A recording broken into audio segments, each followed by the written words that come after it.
Hey everyone, it's Rebecca Rupert with Inside the Ring, and today on the show we have a 25-year-old UK boxer who is on the rise. Having her pro debut in September of this year, she proved to the fans that she is not here to play, knocking out her opponent in the first round. Trained by former WBU world middleweight champ Arnie Fernell, signed by Alfie Warren Boxing Management, with a record of 1 win, 0 losses, won by way of knockout, we have super welterweight fighter Hannah Hurricane Baggaley. Welcome to the show, Hannah, and thanks so much for coming on. Hello. Hi, how are you? I'm doing well. How are you? I'm good. I've sort of lost my voice because I had a bit of a chest infection. So if I sound a bit husky, that is why. I'm not gonna lie, I am completely obsessed with your accent. And really? I absolutely love your accent. Where are you from originally? I am from Blackpool in UK, Lancashire, but all my family is like Yorkshire and stuff, so I don't know if that makes any difference whatsoever, but yeah. I wanted to start with you from the very beginning. So when did you pick up your first pair of gloves and why? God, picking up my actual first pair of gloves was when I was like 14. I was a bit naughty like when I was younger.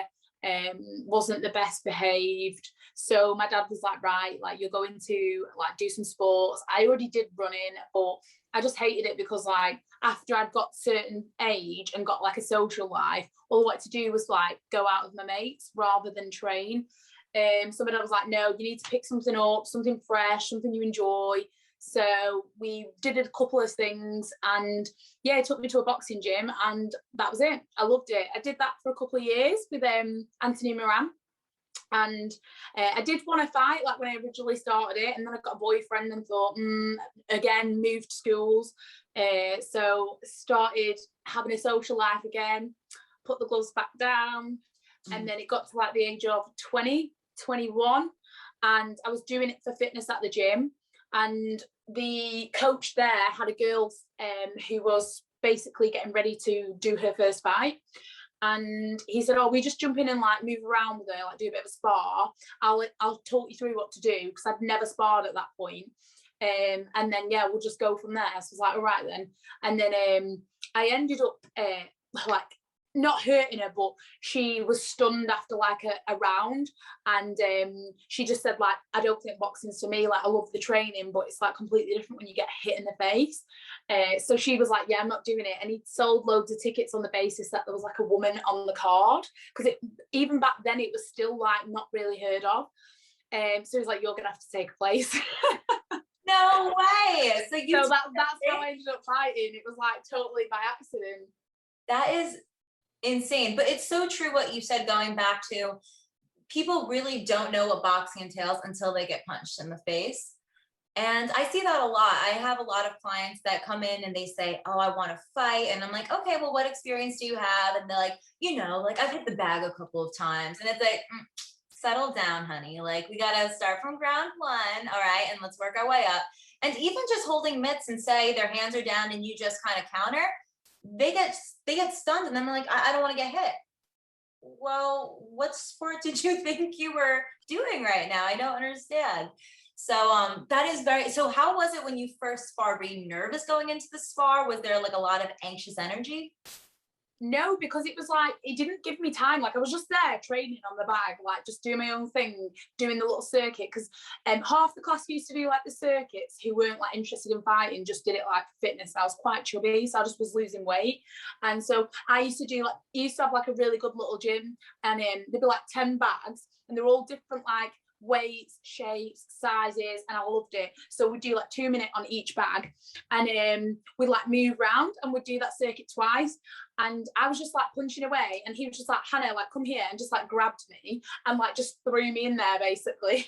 So I had no time to like get nervous. I was just like, I didn't really know what I was doing. I was like a deer in headlights, but obviously instincts just kicked in, and I thought, right, this is what I want to do. Was there a moment when you realized in the ring that this was what you were meant to do as a career? Yeah, and it wasn't for years after that, to be honest with you. At first, I just got the bug and I was like, oh, I really like this. Lost my first fight. And after that, I was like, oh, I'm never boxing again. It was like a really close fight, but we had no real clue what we were doing, me or the other girl. We were just stood centre ring and we were just trading shots for like the full 6 minutes. Like we did 3 2-minute rounds. We were just trading shots. None of us really had a clue how to slip, roll, like nothing. We just knew how to throw, and we just knew how to throw, sorry. And yeah, it was just like, it was the worst fight I've ever seen in your life. So I did that one, lost, and then they managed to like convince me to do another one and do the same. And then because of the first one, nerves got the better of me, lost my second one in a row. So I was like, right, I'm done. This is me. I'm not doing it ever again. I like the training, and that's all I'll ever do. So went to Australia, sorry, for the first time.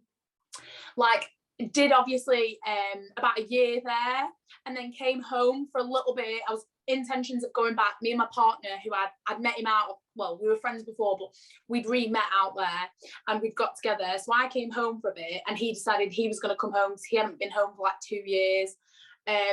So he came back with me, and then we took up boxing again. I was like, oh, I want to fight again. Don't know why.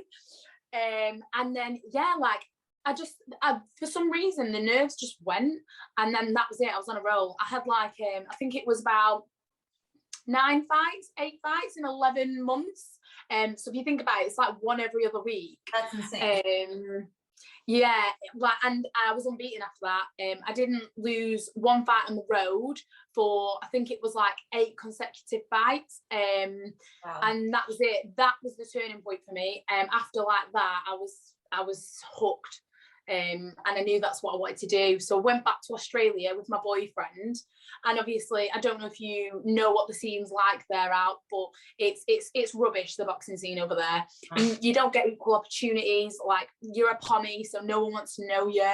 You know, they've got, like, if they see you've got something about you, they won't let you spar the girls there. It's like everyone wants to be handpicked over there, and it was just terrible for boxing. So within a couple of days of inquiring about, like, can I do this as a pro, will I ever have a future, have I got the raw talent, the potential, I messaged someone, and they were like, well, the only way you'll find out is if you just come home, try. If it doesn't work out, you go back out there.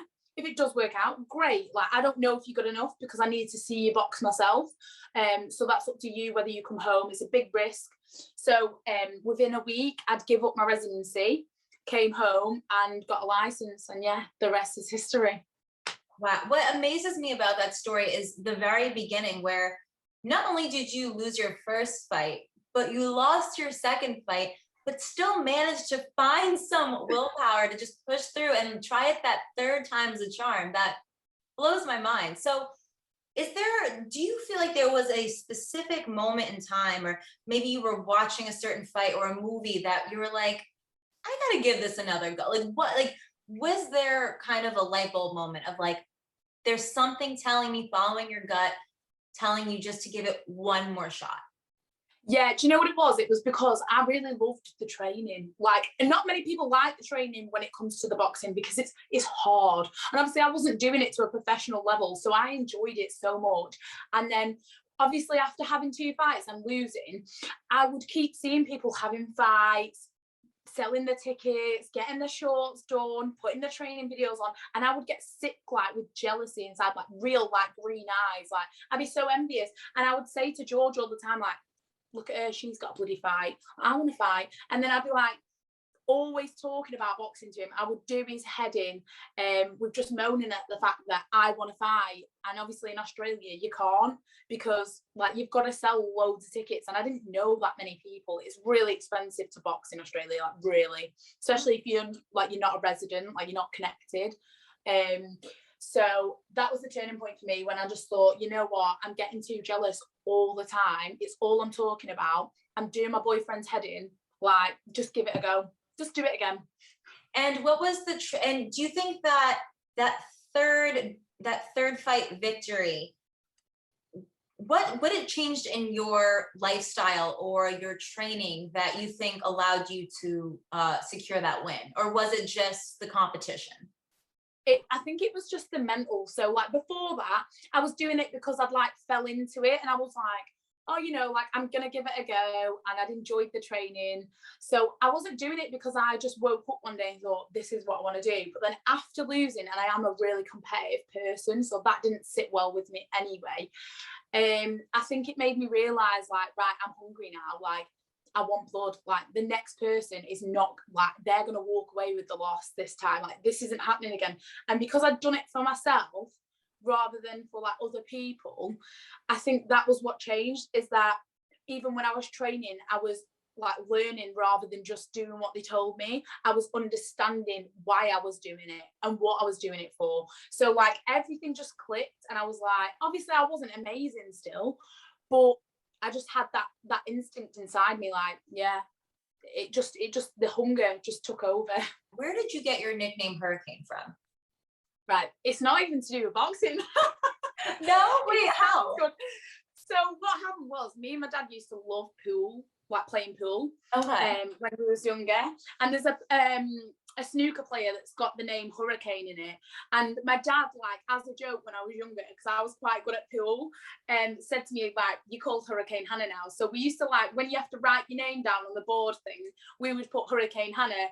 And he just had his normal name. I don't even know why I got a nickname. And it just stuck. So then when I turned boxing, but I was like, oh, you need a name. And I was like, do I? And it's a bit more common to have, like, a little weird name on the unlicensed scene than it is to go in with the amateurs. So I was like, all right. So I just carried the Hurricane on for no reason. Like, it was nothing to represent my boxing, my style, my person, nothing. But yeah, I guess it's quite well suited now, because obviously, like, in there I'm quite aggressive and, you know, cause a scene, so maybe it works out now. But yeah, it was definitely nothing to do with boxing. I was gonna say, I feel like it would make sense to say that you're Hurricane Hannah, just because from watching your first professional fight, you just come in heavy. Like, you were just, no one could avoid you. You were just literally a storm, just ravaging through the ring. So I think that it's funny thinking back that Hurricane Hannah was something that was completely different, not boxing related, so many moons ago, and how it's come full circle and now it's a part of your career. And it was meant to be, I guess. I saw in an interview recently that there was a time period that you were homeless. What made you make the jump from having a career, having that stable lifestyle, to deciding to risk it all, lose a place to stay in order to pay for fuel to get to different training sessions? So, like, everyone that knows me knows that my personality is so weird. So, like, I come across so confident, so, like, outgoing, like probably a rule breaker, a risk taker. And I am literally, I sound like I'm going into like an Eminem rap there.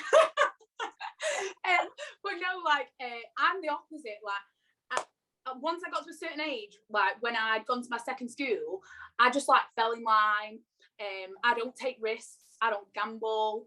I don't make real bets real often. I rarely ever bet on the boxing with money. I am just not a risk taker. Like, I wouldn't even steal a 5p bag from the store when you have to scan the bag and, like, put your shopping in it. And, like, that's it. Like, I'm just like, yeah, I'm a bit of a wimp. Like, my dad always says I'm really windy. Like, I wouldn't break the law. Or like, me and George went for a night away. He was messing about with a fire alarm, set it off, rang the hotel room and was like, what's going on? Like, the hotel alarm set off. And I was like, oh, sorry, like, George was messing about with it and it set off. And George was like, you don't do that. He just went off. Like, so yeah, going from, like, having security and stability, which is the only thing that's ever, like, kept me sort of focused in life, you know, having a routine and structure, it was hard. So, like, it was a big risk to take in itself. I'd been with an employer, painting and decorating, and, you know, done a bit of my own business as well for, like, the last near enough 10 years in a really well paid job.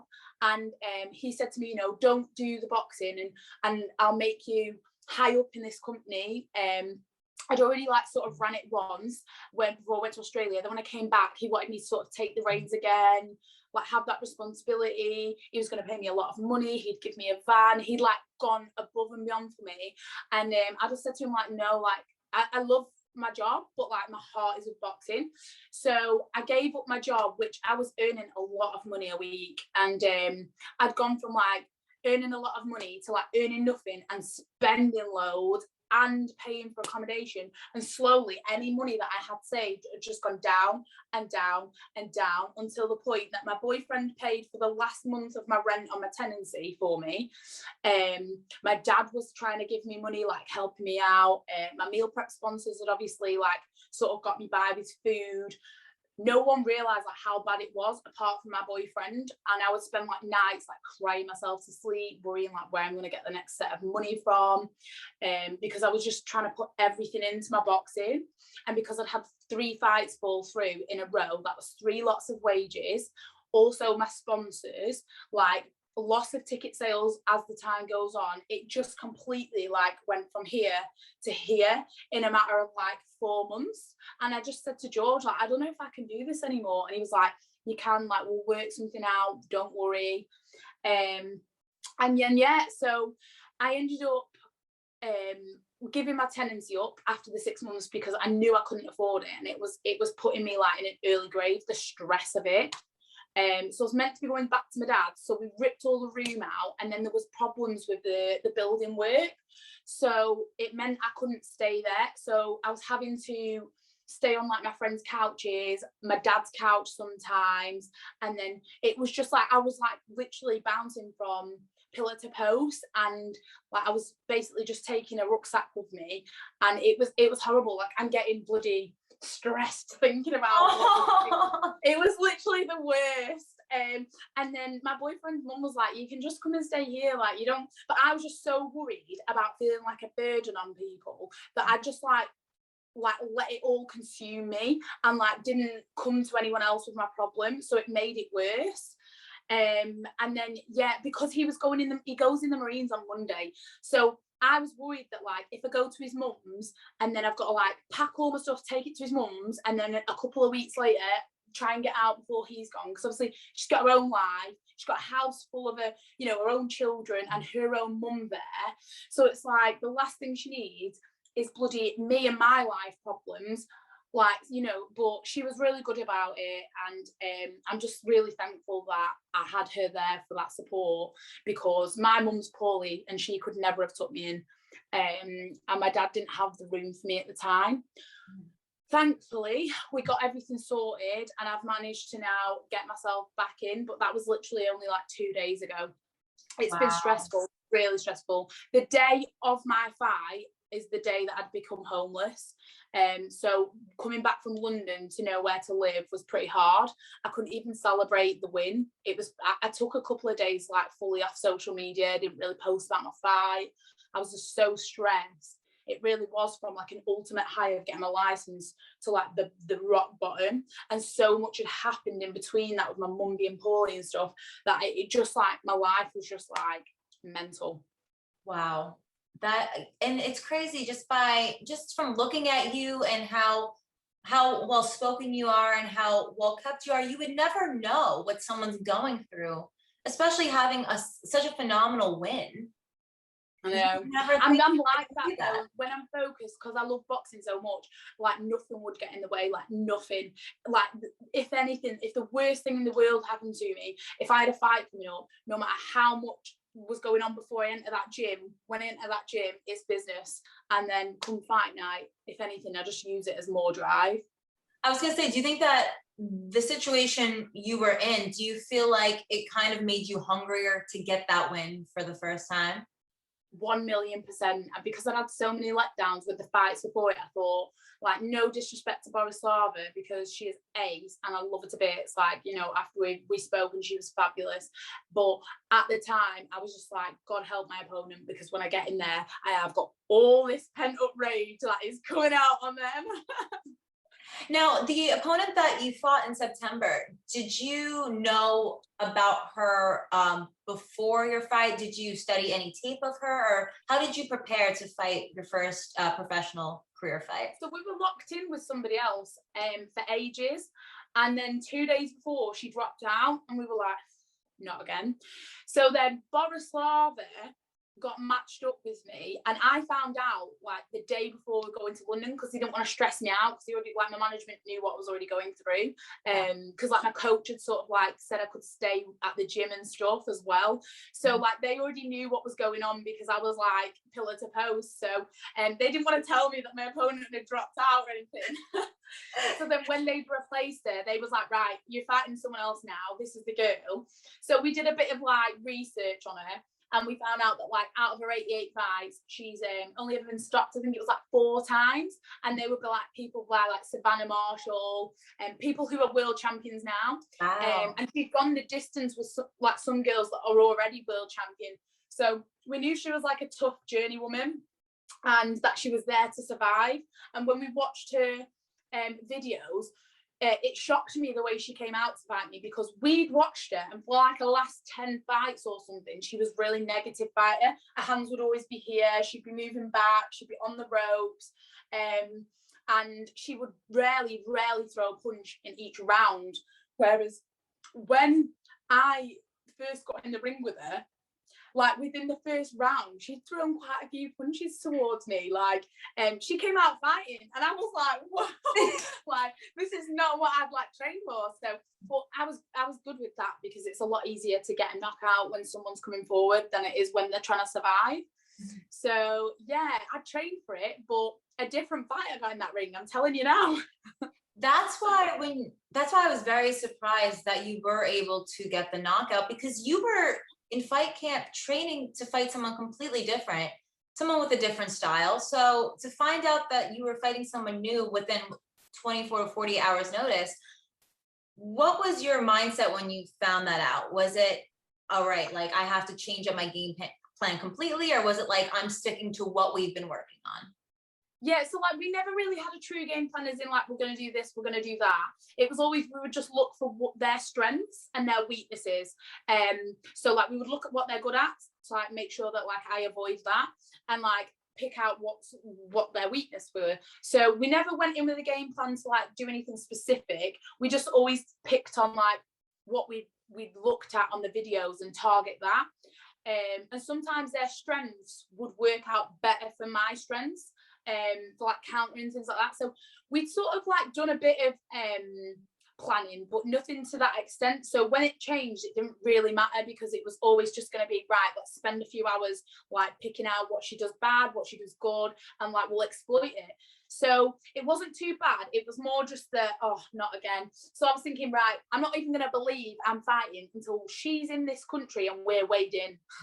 So yeah, it was just more, I was just thinking, oh, it's never going to happen. Well, not only is it impressive, like I said, that you were able to get the knockout on a woman that you really didn't have any game plan for, or that you weren't even expecting to fight, but you were able to attain that in a 2-minute round, right? So how do you feel about women's professional boxing being just 2-minute rounds? Do you think that we should push it to 3, or do you think that 2 minutes is okay? I mean, it just depends what the fans want out of boxing. And with women, the fans are a bigger male base, and they seem to like the punch-ups and the raucous and the liveliness of us. And I don't think you would get as much of that in a 3 round. Like a 2-minute round, you know, you've got 2 minutes to do the job. And if you hurt them, you've probably only got 30 seconds to make a stamp on that. Whereas, you know, if you're in a 3-minute round and you hurt them in like the first minute and a half, you know, you've got another minute and a half to close that deal. So you don't need to rush into it. Whereas like the women just do naturally, you see a lot more of an entertaining fight 90% of the time, just because of the 2-minute rounds. So like I like the 2-minute rounds. They suit me fine, but that's because I've always been used to 2 minutes. So I imagine if there were 3 minutes, that I would adapt. I think if we want a better pay and we want to be like more equal to the men, then we would have to be more equal in terms of 3-minute rounds. So I think it just depends on the fan base and what we all want out of our careers. If we want more money and we want to be equal to the men or whatever, then yeah, like let's do the 3 minutes rounds. But if you're happy, you're happy. I don't know, like I heard something the other day saying that it's going to be a few years for the 3 minutes, because apparently scientists have done studies and it's far more dangerous for women to do 3-minute rounds. So I don't know. Yeah, I mean, I'd spoken to Sinisa Estrada a while back, and for her last fight that she was in, she was trying to make it so that they were doing 3-minute rounds, but her opponent didn't agree to those terms, so it was just 2 minutes. So there was some talk about there being a 3-minute round, but it just didn't come to be. And if it ends up being that the other opponent isn't comfortable, it's kind of hard when you're training a certain way. And a lot of these professional female fighters have been training like this for a very long time now. So to say, all right, now 3-minute rounds, it's just not efficient. Do you typically spar 3-minute rounds, or do you stick to 2 so you know how to be in the ring? Yeah, so like we do 3-minute rounds coming up to fights, but then when it gets to the last 4 weeks of camp, we do 2 minutes, because then we can start mimicking the intensity of like the sparring. So we will do 4 minutes to sort of like build it up, don't peak too much, set your shots up, work on techniques, work on setting shots up. And then when it gets closer to fight night, we always up the intensity and shorten the minutes. So it'll go down to 2-minute rounds. Just so then, we've got more of a real feel for how we'll perform on the night. So yeah, it's a bit of both. I had a couple people asking, because you are good friends with fellow female professional boxer Ebony Bridges, a lot of people want to know, how did that come to be? And has she given you any piece of advice that you'd like to share on the show? Yeah, so like I first started talking to Ebony when I lived in Australia. So I had her on Twitter. This was before she was like a big hit in the UK. And I just really loved her self-promotion. I just thought it was ace. And then I came back home to UK to get my professional license, and it then went into lockdown, and she really utilized on that lockdown so well. On like, she, everyone would be sleeping and she'd be doing interviews, and anyone could have the time of day, whether you had 200 followers, 80 followers, she would interact with who interacted with her. I just loved her as a person. Like online, she just gave out a really great positive like vibe. And so like I would tweet her, we would chat, and then I don't know, like it just carried on and on and on over the months. And then when she came to the UK, I went to go and see her, and like we like had some coffee, and like at the time I was already with an older coach and management team, and I just wasn't happy in the situation I was in. I didn't feel like it was going to benefit me in the long run. Like I wasn't able to utilize what I had. The training of the style of training I didn't really like. I didn't gel properly. And although I loved my trainer and he was great and I liked him as a person, I knew boxing wise I was probably suited to somebody like else better. So I was like, went to her and I was like, oh, I feel like I'm being disloyal, like I just need a bit of advice. And she just basically gave me like a bit of a pep talk and just said like, listen, like it's a short career, you really need to utilize from the start. If you're not happy, make the changes, do it by the book, make sure you don't like, sort of shit on anyone, pardon the white phrase, like don't shit anyone in the process, and just work hard. And so I went away from that meeting, and within a week I'd left my coach, my management team. So she actually had a really big part to play in me being where I am now.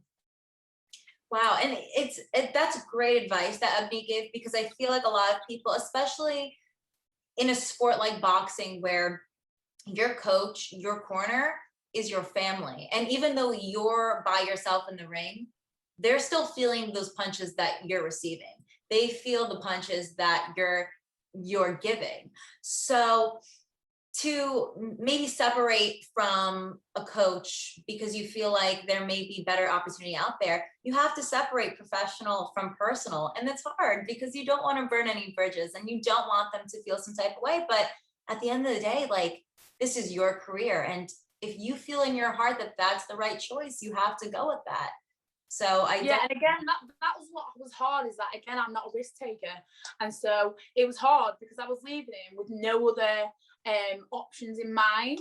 And then I told my talent manager about it, saying like I wanted to leave. I'd like been up and spoke to Ebony, and I just wanted to like sort of like make the move now. Like I don't know what to do. Should I move to London and try like a few London gyms, see if anyone wants me there? I was willing to go anywhere, and she was like, let me, like, I've got a friend who is in boxing, let me speak to him, and it's actually my manager now. So she was like, I know like some of the Warrens, like can I have a chat with them and like pass your number on? And I was like, go for it. So I told my coach, listen, like I'm not happy. I've been like wanting to leave for a while. I've not had the confidence, you know, I don't think that like this is working out for me personally. Like I'm looking for some like a new management team and a new trainer. And he was like, you know, really offended by it. So I then was like, literally, like, I had so much anxiety because I was like, oh my God, like, what am I going to do? So anyway, I just said, yeah, like, put me in a group chat with Alfie, who I'm now with. And he just said, like, listen, like, I'm not going to pressure you. You're in contract with somebody else anyway. So, like, you need to decide what you want, have a chat, and then see if there is an option for you to sort of get out of your contract. If there is, great, come back and talk to me. But until then, there's nothing I can say or do, really. So I was like, oh my God. Like, I'm never going to get out of the contract. But they were really good about it. And they were just like, if that's what you want, like, you know, we're not going to force you to stay. So obviously, like, I'm disappointed because I've put like quite a bit of time into you. But at the end of the day, like, you've got to do what's right for you. And they were great about it in the end. So I was just thankful for that. And yeah, that's how I ended up with Alfie. Well, speaking of more developments in your professional boxing career, is there anything else that you can tell us that's going on? Yeah, like I have spoke about it on another interview, so obviously I don't mind speaking about I don't mind speaking about it. I just can't go into too much detail yet, but I am in talks and partnerships with Queensberry's promotions, and Alfie Warren is my manager. And so he will remain my manager, and I will still be working with Warren Boxing Management on doing their shows as well. And then in the new year, I'll be working with Queensberry Promotions. So, yeah. That's amazing. Congratulations. You have a lot going on, and it's not even 2022 yet. I know. And like, I've only just had my pro debut. Yeah, you have a lot. So is there any talks of a date of fight number 2, or? Yeah, so I'm meant to be fighting on York Hall show in London on the 19th of November, and that's my management's boxing show, just because we want to get another like maybe 2 fights under our belts before the new year, before we like turn over to Queensberry. So yeah, I'm going down on the 19th of November to fight in London. So that's the next one. Awesome. Best of luck. Thanks. So I wanted to talk to you. Did you watch the Wilder Fury trilogy? Yes, and I really shouldn't have because I had training in the morning. So, well, but yeah, I have to ask. What were your thoughts on the fight, and do you believe that Usyk has a chance to defeat Fury?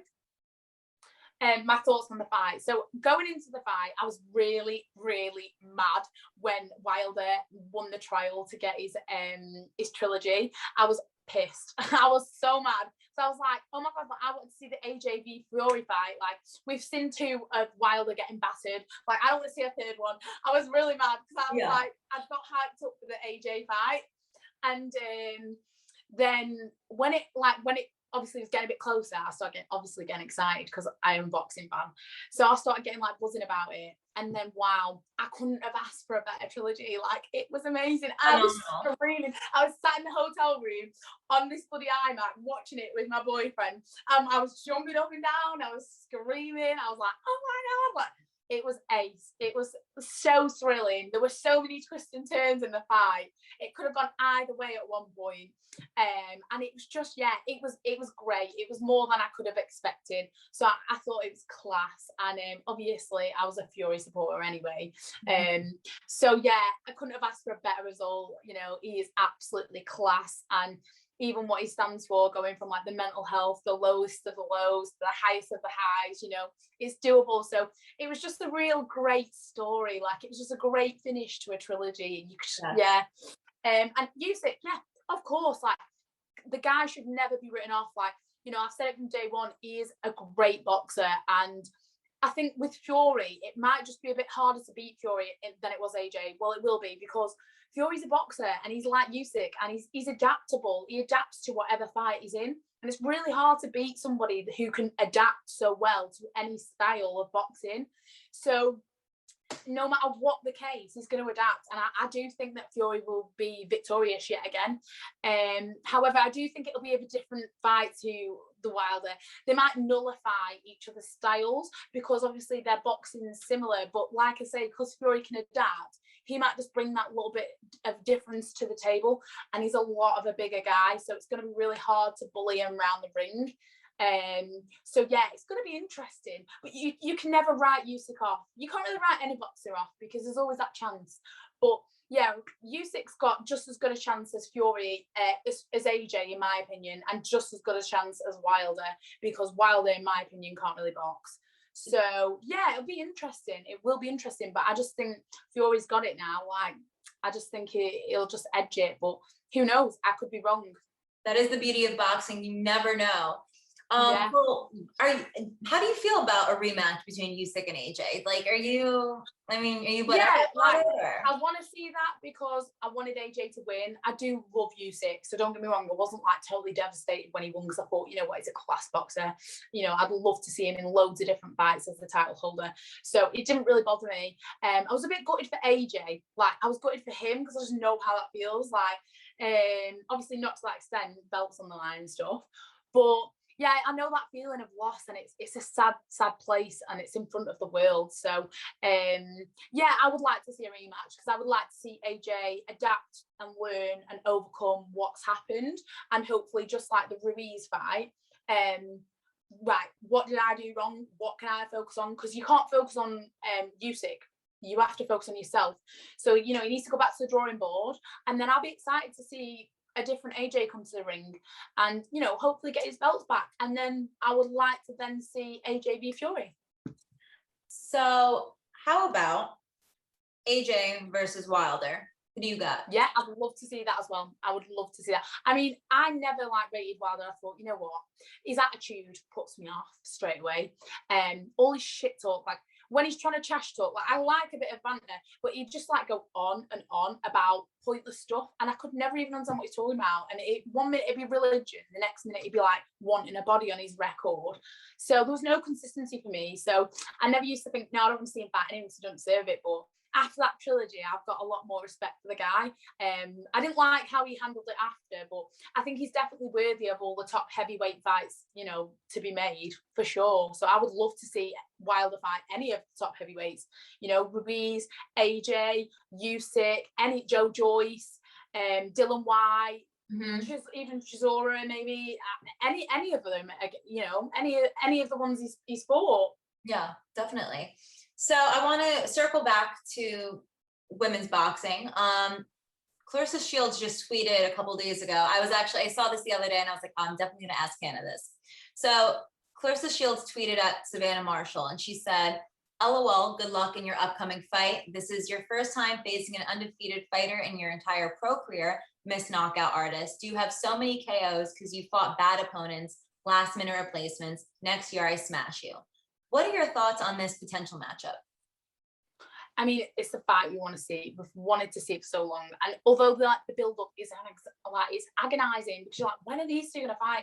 Like, it does add to the excitement. So, yeah, like, I can't wait to see that. You know, I think Savannah is a class mover. She's really slick, smooth. You know, she rolls with the punches and they look like they don't have power, but because of the way she moves her body, when she hits them like a truck. And it's a really nice style to watch. I think styles make fights, and sort of Clarissa's the opposite. She is like a little like bull in a china shop. She's coming to take your head off. She's got such good range. Like, she knows how to just get you and just step out by that much, make you miss, and then you make you pay. So I just think it'd be really good to see that by like their styles. I think would make a really exciting fight. Yeah, definitely. So Shannon Courtney, she was set up to defend her WBA bantamweight title on Saturday against Jamie Mitchell, but instead she was stripped of her belt before even entering the ring. She came in 2.5 pounds overweight, Eddie Hearn said she wouldn't attempt to lose that weight within the 2 hours that the WBA was giving her. And as maybe you've heard as well, her reasoning was that it was her time of the month. What are your thoughts on this reasoning of why she couldn't make weight? And do you believe that this is something that should be taken into account for female fighters in the future? Okay, so like I understand, like as a girl, yeah, you get your period, but like I have had my last fight where I was on my period, and all you do is you know when you're gonna come on, and if you're on contraception, even more so you have to be cautious of it, because like for me when I was on contraception, and that's the reason I came off contraception, was because my periods were random. Sometimes I wouldn't have them for 3 months and then they just come, and you can't help that. However, you know, there is things that you can do for it. So, you know, learn what if it's certain foods that don't agree with you that sometimes can trigger a period and things like that. Because sometimes like your diet can do it. So, you know, if you're overtraining all the time and things like that. So you have to be really careful. But as a world champion, you should know this. You've been doing it for long enough. You've been in the game for long enough. You've been working your periods, I imagine, around it for long enough. You can get contraception that blocks them. So if you know you've got a world title fight coming up, do something to prepare, whether that's a greater weight loss, like a blocker, you know, timing it around it, whatever you need to do to make that happen. You have a responsibility when you agree that catch weight of your world champion title fight, you agree it. So it doesn't matter what comes up. You need to make sure that you plan ahead to make that weight. And that's why I don't think, in my opinion, it's a feasible sort of excuse. Mm-hmm. So, you know, and if it is a genuine reason, then her and her team need to go away and learn from this, because this is a hard lesson that she has had to learn. Yeah. So if that is true, you know, that is the case. But I do believe, you know, as women, we should get a little bit of lenience around, you know, the whole period situation, because it is hard.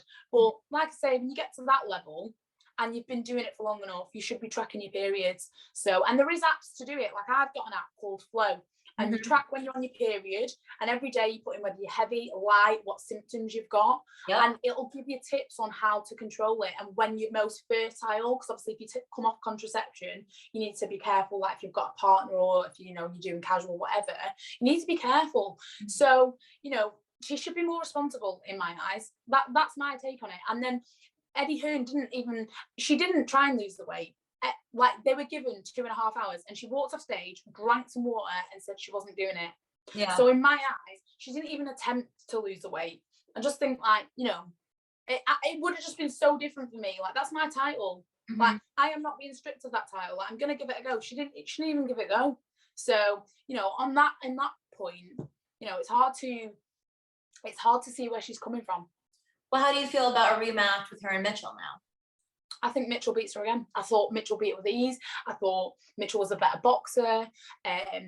You know, I just feel like she had an answer to everything that Courtney was throwing. And it's really hard to beat someone who was like that, because Mitchell wasn't looking for her weaknesses. Mitchell was just doing what worked and what she was good at. And, you know, it worked well. I think she beats her again. Yeah, I don't know. Maybe we'll see a different hungry Courtney. You don't know what losses do to people.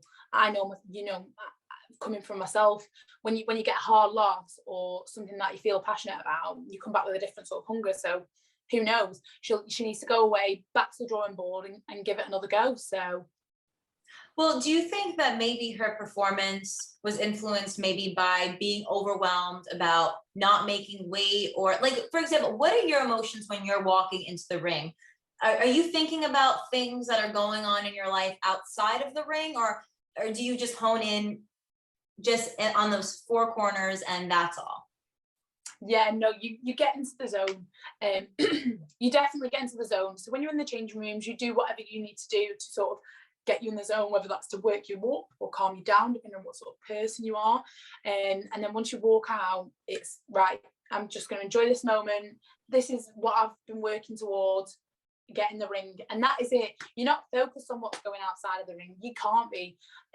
So I don't know. I mean, maybe she was. Maybe she knew that she'd messed up she had a big crowd. Maybe she was embarrassed, maybe the pressure got to her, maybe the embarrassment got to her, maybe you know, she'd over worried about things to the point it was affecting her. You don't know. She also came out with a knee brace on, which she didn't do a public workout in. So I don't know. There's loads of things that could have gone wrong, and there's loads of coulda, shoulda, wouldas. But I think after the fight, she said basically she was dead rude about it. She give this horrible screwed up face in the ring, and to me she looked like she was pretending to be shocked at the loss, but I think she was just embarrassed, and so the easiest thing to do was to sort of like screw her face up and look away because she didn't want to look at the crowd. But I just thought she was rude in the interview after, said she didn't think that she'd won it, that belt won't be staying on her waist long. Then it was like, but she's champion, so I'll congratulate her. And it's like, you've basically just stuck two things up at her, like stick with it. Yeah. So yeah, I just didn't like her attitude. I thought her attitude was just disgusting. Well, on that note, just to lighten the mood with all that crazy stuff that was going on, we're gonna play a 1-minute speed round game. So pretty much I'm gonna ask as many personal questions. You good over there? Okay. And I've seen some of the stuff that's been getting asked for you to ask me on Twitter, so I'm like, right. I don't even know what's coming here. Well, you know what? I have to tell you. So I have put out on Twitter many of times with previous fighters that I've had on the show, hey, you know, what questions would you like me to ask them? And I have never had as many responses as I had with you, which good for you. And clearly you're doing something right marketing wise, because for someone with one pro fight, you have a pretty strong fan base behind you. Yeah, they're great. They keep me entertained daily. And I just, every day I'll come on Twitter and there'll just be so much banter. So I think that's where it's come from, because I interact with them, because I just find it so funny. So the stuff they come out with, like, we have such laughs. And on fight nights, my Twitter is electric. I can't go to sleep because I'm having that good of a conversation with people on the internet. It's crazy. I try so hard not to be on my phone, but ever since I downloaded Twitter and like I've started using it more to engage with them, I'm like, oh my God, my screen time is up so much this week. Yeah. It's so bad. Well, I mean, I definitely have gotten a lot of DMs asking for your number. So that's not going to be asked. And a few other inappropriate questions, which again. Yeah, I saw a couple of inappropriate, and I was like, it's always like the usernames that follow like 1,500 people and have like a moose as their username, like profile picture. It's like, what is going on? So first question, if you weren't a pro fighter, what could you picture yourself doing? Oh, I'd probably be traveling the world still, around Australia, painting and decorating. Oh, another question was, what is your favorite country to visit, or what would you like to visit? My favourite one that I visited was Venice in the summer, and it was absolutely beautiful, and it was everything and more that the pictures made it out to be, and I absolutely loved it. And the one I really want to go to is Santorini. Favorite food? Oh, so like, you're gonna laugh, like, this is my favourite meal. So I go to an Italian, but I don't really get Italian food, so it's like my last supper meal. A cheesy garlic pizza bread with peppercorn sauce to dip inside. Then my main is chicken with peppercorn sauce and vegetables, and then my dessert is sticky toffee pudding and hot custard. That is a mouthful. That I love how you have that order ready to go wherever you go. Italian food. I'm telling you now, I'm a foodie. So when people ask me this, I'm like, bam. What is your favorite sports team? Oh, Blackpool Football Club. What is your favorite movie? Twilight. Girl. Who is your favorite musical artist? Oh, I've got like a few, so it's really hard. Like my day one favorite was Ed Sheeran. But at the minute I really love like slow, like love songs. So I quite like Mabel or Khalid. Khalid is one of my favorites. Oh my God, he's so talented. I love his music. Is there a certain type of music that you like to listen to when you're training? Yeah, so like I either listen to like UB40, it's like completely different. It's either UB40 which is like a reggae sort of band. Or it's like dance house music, but my coach gets really annoyed when I put that on. He's like, no, this is shit, get this off. And we end up listening to like all sorts, like rap, bloody 80s music, whatever I'm told to listen to. And if he's feeling nice, he's like, right, we'll put some house music on today. I'm like, whoa, is this a Friday? Like, you got two girlfriends tonight. Who is your favorite boxer besides yourself? Kay Taylor. Yeah, oh my God. So that's actually a good segue, because I want to ask you, Katie Taylor, Amanda Serrano, who do you got? Katie Taylor, every day of the week. What is your biggest fear? Oh, so I've got a couple. I'm arriving. My biggest fear, I don't like open water, like the ocean. I will get in it. I always do everything I'm scared of. But the thought of like drowning in like the ocean or like near sharks, like it just scares the shit out of me. I'd rather burn to death than like get dropped in the ocean, definitely. Do you guys have lakes and like rivers and things like that? Yeah. By you? So do you prefer going in like a lake, or would you still rather be in the ocean? I don't really mind. In Blackpool, we've got a beach, so we have got the sea, but it's a bit filthy. But yeah, I'd probably prefer to be in the lakes. I don't mind, like, I prefer the oceans in like foreign countries because they're like clearer. But then that makes no sense because like the animals are way more dangerous in the sea. But I am scared of the open water for sure. Things or thing that annoys you the most? Loud eaters, so people that chew like this. The worst. I just want to punch them in the face. Your favorite animal? Dogs, definitely. Yeah. Do you have any dogs? Yeah, Frankie. Oh my God! What a chunk! Oh, you could totally see the mastiff. Oh. How old is he? He's 2, and he's a pit bull Rottweiler. And then this guy is Scar. Oh my God, you've got 2. Yeah, he's a German Shepherd Cane Corso Mastiff. He looks like a Scooby. Yes, and this guy, he's this big. Oh, and he just turned 3 months yesterday. Oh, mine's nearly 8 years old. Oh my, he's over 100 pounds, right? Yeah, he weighs in kilos. I think he's like nearly 50 kilos. Holy shit. Yeah, he's massive. Oh, but those are always the biggest babies. Yeah. Oh, he's so soft. Oh my God. What's your favorite store to shop in? Oh, this is an unusual question. I don't know.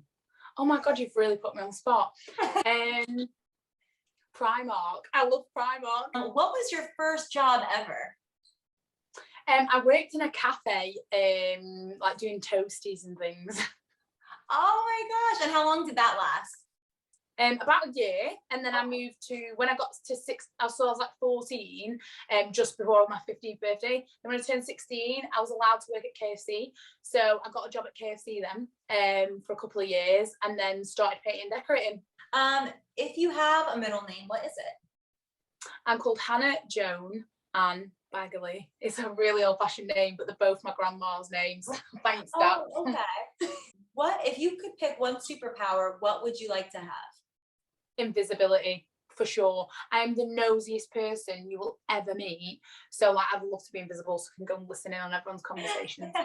And the last question I have for you today is, what is your 5-year plan? Where do you see yourself in 5 years from now?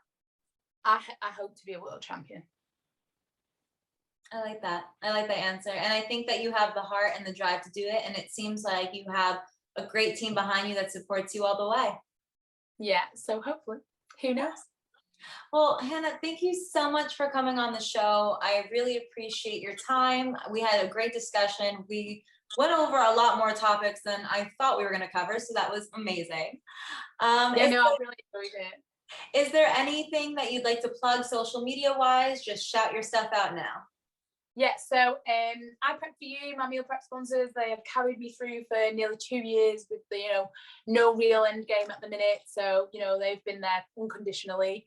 And Champs Boxing, who have just come on board as one of the sponsors, they've got a really good outlet of boxing equipment, and they ship worldwide, so check them out. I'll send the link and she can put them in the YouTube comments. My team, Warren Boxing Management, and yeah, just my friends and family, and all my Twitter friends, my YouTube friends that have all supported me and made this journey so much better. Amazing. Well, thank you so much, Hannah, and best of luck in your next bout, and we'll definitely stay in touch. Thank you.